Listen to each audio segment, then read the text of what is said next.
বাসায় কেন যাচ্ছ না? বাসায় যাবো, বাসায় তো যাবো।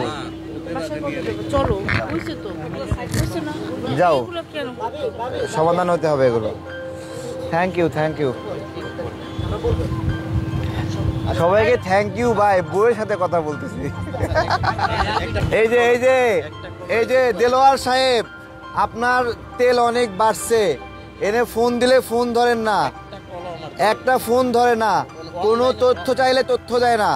এক একটা জমিদার, দাদা জমিদার ছিল, নানা জমিদার ছিল, দেলোয়ার সাহেব একটু ছোটোখাটো করে খাটো একটা মানুষ অফিসার, ছবি দেখাই দিচ্ছি, আমাদের জীবন তামা তামা করে দিয়েছে উনি।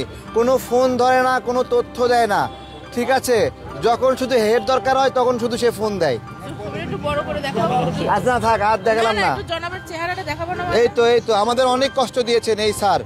স্যার এত বেশি কষ্ট দিছে, কোনো সময় ফোন ধরেন না, ফোন ধরেন না, ফোন ধরেন না। ওনাকে যোগাযোগের জন্য রাখছে, কিন্তু উনি ফোন ধরেন না, কোনো তথ্য চাইলে তথ্য দেয় না, ফোন ধরে না,